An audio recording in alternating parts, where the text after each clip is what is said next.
Gonna install a Harbor Freight 12 volt solar panel today. This one here puts out 5 watts. They no longer sell this model. It's SKU 41144. I got this from a family member who bought it probably close to a decade ago and just never installed it. So this is what we're gonna do. Use the power of daylight to trickle charge our battery. The closest ones they sell today, oh come on phone, I'm on the wrong screen now. They've got 2 different ones. This one here, 100 watts, not even close to what I got here with the 5 watts, and this 25 watt one. I would imagine both of these are going to be much better quality. Their stuff seems to usually get better the farther they go.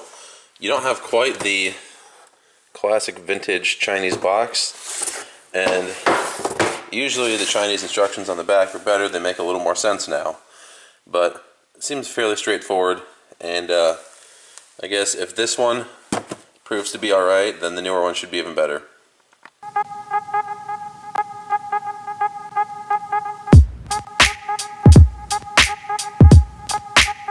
So here's the actual solar panel itself.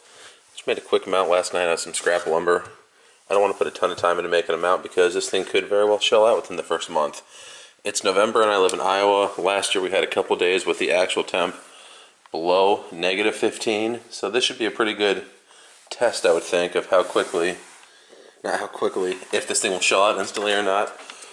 I did test it out the other day when it was nice and sunny, and I think it actually exceeded this 22 volts it's supposed to produce. I think it was putting out 23 or 24, I don't recall, but it only puts out 22 volts at 5 watts, so it's a very low amount you're actually putting out. We'll test it out and come back and revisit this later when it's nice and sunny out, but currently the sun's still coming up. And there it is installed.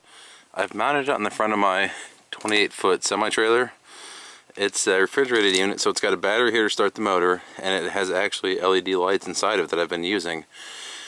I've been using it on and off for about a year now, and haven't used it too much, but I go out of my way to not use the lights because I have no way of charging this thing because it's out here in the trees. So we got this solar charger up there, and this is on the drop leg that you put down to when you're loading the front of it, if there's not a tractor hooked up to it, so that way you don't get too much weight in the nose and then it just tips over and hits the ground. So this way we can service it a little bit easier, and then the leg will shove up in, and there's a pin right here you put through, and that'll be sticking up top. So we've got our battery cover off here, and I just checked it, and it's 11.42 volts.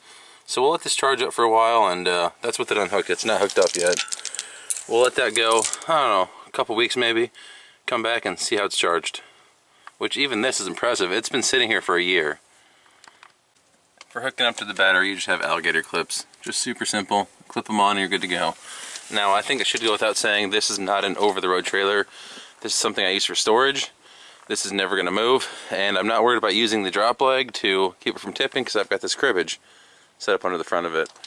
Clearly, if this was over the road, you could not stick a solar panel up there like that and expect it to not rip off. But I'm quite happy with how this turned out. And there you go. You can see it just poking over the roof.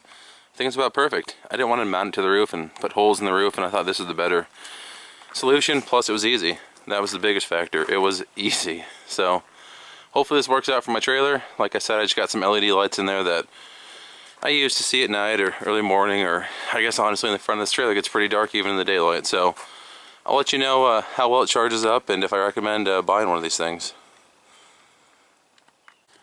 So I've got the panel just hooked up to the meter here, and it's putting out 22 volts. It's been about 15 days total, a little over 2 weeks, and the battery's charged up to 12.1 volts, and it was 11.6 or 11.5. So it's at least charged at half a volt in the 2 weeks it's been on here. And we've had some snow and some ice, and the other day the thing was completely covered, but it gets just enough sunlight that it's thawing off just fine and doing a good job. Like I said, this one's pretty old. I mean, it's brand new in the box, but it's years old, so I'm sure the new models are even better. But I definitely recommend this. Please comment, rate, subscribe, thumbs up, and stay tuned for next time.